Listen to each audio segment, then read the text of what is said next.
Welcome back to the channel. Toyota has just recalled 700,000 vehicles for a fuel pump issue. That is crippling. We get tons of new information on the RAV4 Plug-In, or I should say the RAV4 Prime. We're actually getting a new engine on the Supra. And last but certainly not least, Toyota has just teased a brand new SUV. Smash the like button and let's get on the other side. Don't forget to subscribe to the Luxurious Fleet and hit that bell icon so you won't miss any breaking news or reviews in the future. Over at Market Watch, Toyota recalls nearly 700,000 vehicles in US over faulty fuel pumps. Recall affects certain 2018 and 19 Toyota and Lexus models. Toyota's recalling nearly 700,000 vehicles in the US because the fuel pumps can fail and cause engines to stall. That can increase the risk of a crash. So 2018 LS 500s, LC 500s, RC 350s, RC 300s, GS 350s, IS 300, ES 350s, LX 570s, GX 460, RX 3. That's like their entire model lineup, I should say. There's only a couple models that aren't in there. And one of my coworkers pointed out something that pointed light to this future recall. A couple weeks ago, we got news that Lexus was doing a special program for our region for only 16 and 17 model year vehicles. They were getting special APRs where the 18 and 19s didn't. So it was a big head scratcher why the older models were getting the special APRs and the benefits while the newer models weren't. Well, now it makes sense because the 18 and 19s were about ready to be recalled. And also, Forerunners, Camrys, Highlanders, Land Cruisers, Sequoias, Siennas, Tacomas, Tundras. Some 19 models also affected are the Avalon and Corolla. So this is crippling, or potentially crippling, especially if there's going to be a stop sale on all of these cars or all these models. It looks like there's not going to be a way to fix this until mid-March. So that is, I don't even know what to say. This Toyota shot themselves in the foot here. They are still the world's most reliable car brand, but this cripples their used car market at their dealership. So very interesting. I'll probably be reporting on this in the future, so stay tuned. Toyota Mirai keeps its stunning looks in production form. This article over at CNET is just confirming that the vehicle that we saw at the initial unveil is essentially 99% the same vehicle that's going to be hitting later this year for the addressable markets like in Japan and here in the US and in Europe. So we'll just scroll through the photos. There's nothing else to really say about the vehicle.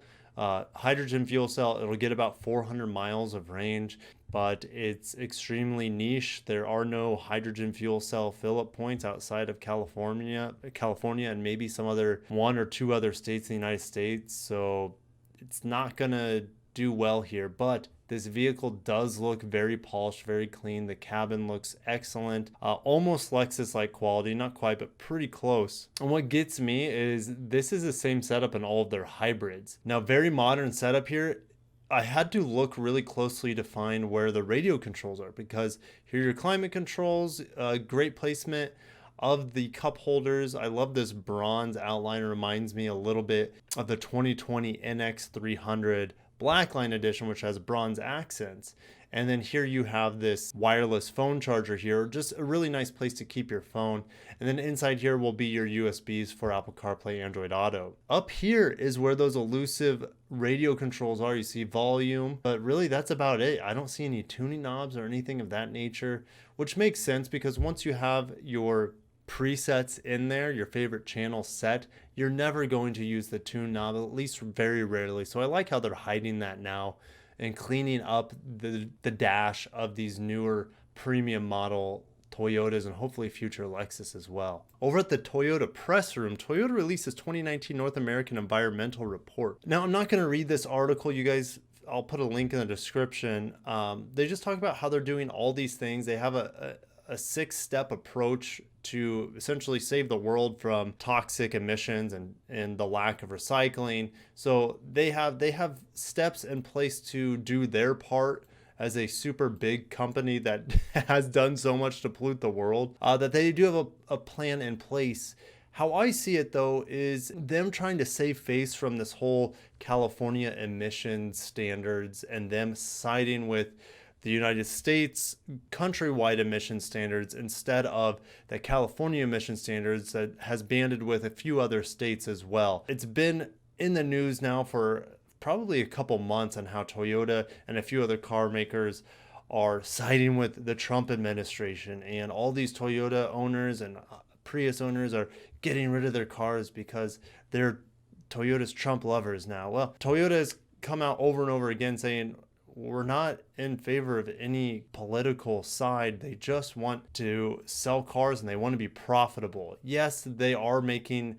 the world cleaner over time with all their hybrids and things like that. Just California's standards are a little bit more aggressive than they want. And I don't really have an opinion on this. I just kind of shared what Toyota wants to be as profitable as possible while slowly becoming more economically friendly. California's like, well, you better be pretty much emission free as soon as possible. Toyota's just a little bit more a very conservative company, and they are just not going to spend the extra money if they don't have to. I want clean air. I also want cheap Toyotas. So let's keep moving. Over at the Toyota Europe newsroom, we got a lot of details here on the RAV4 Plug-In or the RAV4 Prime, and they're calling it Toyota's new hybrid flagship. The Prius just got kicked to the curb, guys. Toyota, this is straight from the Toyota newsroom. The Prius is no longer the flagship. The RAV4 Prime is. And that makes us scratch our heads on what the heck is going to happen to the Prius in the future. But since this article is on the RAV4 Prime, let's talk about it. 300 horsepower, 0 to 60, well, I should say 0 to 100 kilometers an hour in 6.2 seconds. In America, 0 to 60 miles per hour is, I think, quoted at 5.8 seconds. Best in class EV pure electric driving range of more than 65 kilometers. That's over 40 miles here in the US. Now, their regulations might be a little bit different, or their standards on how they figure fuel economy is a little bit different. In the States here, I think it was quoted at 39 gallons or 39 miles of pure EV range. This article is really rich in information. I just want to touch on a couple things before moving on. It has a new high-capacity lithium-ion battery and an enhanced boost converter to the hybrid system's power control unit. It has 4 driving modes available, and the driver can switch seamlessly from hybrid to pure EV. And they're saying the 65 kilometers of EV-only range is much greater than the 50 kilometers of the average European daily commute. And it can reach up to 135 kilometers an hour, which is over 80 miles per hour, without intervention from the internal combustion engine. That is something we had no idea before coming in, so that's pretty cool to see. And it's under full acceleration, so the car is faster without the gasoline motor even turning on. The battery will be contained entirely beneath the vehicle floor, with minimum intrusion in the load space, and cargo capacity is a generous 520 liters. They have a fancy high-efficiency heat pump air conditioning that is very efficient. What I found interesting was the battery is cooled by the refrigerant of the air conditioning system. So they don't need additional cooling systems to keep the temperatures down on that lithium-ion battery, which are known to get pretty darn hot. So they talk about the styling here, which doesn't get me that excited, but we know it's going to have a really big screen in the vehicle. It's going to have Apple CarPlay, Android Auto. It's going to have optional 19-inch wheels. And what I thought was cool is that heated front and rear seats. That's something we can't even get in the luxury Lexus NX, which shares the platform with the older RAV4, which, guys, by the way, once that new NX comes out, which should be next year, so that'll be late 2021. It's going to be like a carbon copy, I think, in a lot of ways to this RAV4 Prime. They'll work out any kinks that they have with this RAV4 Prime, make the Lexus a little bit more reliable, a little bit more tried and true, and a lot nicer interior. What I thought was really cool was this 230 volt power outlet in the cabin, which reminds me of the newest Yaris that was just unveiled. That can act as a power generator, which can have up to like 1500 watts of power to power anything, anything that has a household plug-in, 1500 watts. So this sounds like it might have some sort of similar power generation from this plug-in hybrid battery. Of course, it gets a panoramic roof, which the NX currently doesn't have, heads-up display, which the NX doesn't currently have. So I'm just really looking forward to these things carry over to the NX, and I hope it's a better heads-up display, because I've been in a few Toyotas that have the heads-up display, and they're not even close to the quality of the heads-up displays we see in the Lexus models. When's it coming? Well, second half of 2020, guys. It's just going to be 7, 8, 9 months away. We're going to see it within the calendar year, so it's really exciting. Other than a Lexus UX hybrid, a Sienna hybrid if it ever comes, this vehicle to me is like number one on my list in terms of vehicle that I'd like to own and make videos on for the luxurious fleet. So if you guys want me to have a RAV4 Prime in the garage so I can bring you all sorts of vehicles, because this is the cutting edge of Toyota technology. It's really exciting for me. If you guys want to see more about the RAV4 Prime and me to be able to bring you firsthand experience, let me know in the comments below, because I would really like to. Again, over at the Toyota Europe newsroom, they gave us 3 articles in one day. I don't even know what to do with myself except to share it with you guys. So Toyota announced its first extension of the GR sports car range with the new 2-liter turbo engine. Now, my first thought was like, oh, wow, maybe it's going to be the 2-liter turbo, the 8AR FTS, I think is what it's called. That's in the NX 300. We also see it in the IS 300 rear-wheel drive and the GS 300 rear-wheel drive, even though that was just canceled for America. But the 8AR 2-liter motor, I'm like, oh, maybe this is it. Maybe they're actually putting a Toyota motor inside this BMW vehicle. And I got to reading about it, and no, this is the same 2-liter turbo motor that they put in the BMW Z series. However, this is still going to have the 8-speed transmission, automatic transmission. The BMW can be had with the 6-speed manual. So again, the Supra continues to be super disappointing, or Supra disappointing to me, because they have a 2-liter in the Toyota lineup, but because this vehicle is made in Austria, they're not going to be able to put that motor in there. And the fact that it doesn't have a manual is also heartbreaking. I felt like this was an opportunity to somewhat redeem themselves with this GR Supra, this Mark V, but unfortunately it continues to be disappointing. And last but not least, this is exciting stuff. Unlike the Supra, Toyota announces a new compact SUV for its European lineup. Made a video that highlighted this, that the Yaris was possibly going to be getting a SUV counter product to it, or in conjunction with it. I don't know how you want to say that, but it's going to be made at the same plant in France that the Yaris is made. So new and distinctive B segment SUV with compact dynamic design and unique personality. Based on the flexible, of course, TNGA platform, it's the B platform, which is their smallest platform. And I also think it's the most customizable platform that they currently have. And of course, like I said, it's going to be built alongside the Yaris in France. So this is the outline of it. We don't have really a whole lot of information on this vehicle, other than I guarantee it's going to have a hybrid, possibly a plug-in hybrid, possibly fully electric, who knows. The GAB platform will allow for all of those things. The name of this new SUV, volume plans, timing of introduction are to be announced at a future date.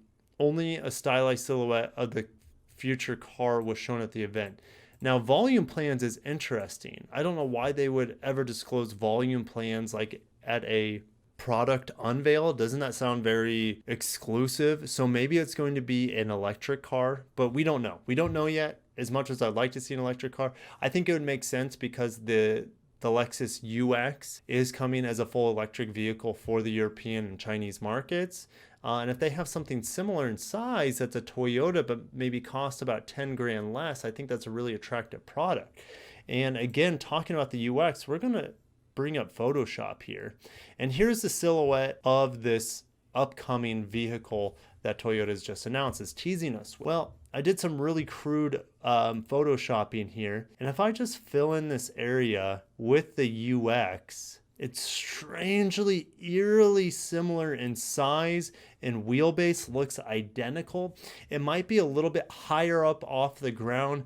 The hood might be a little bit less aggressive, maybe a little bit more cargo space here at the end.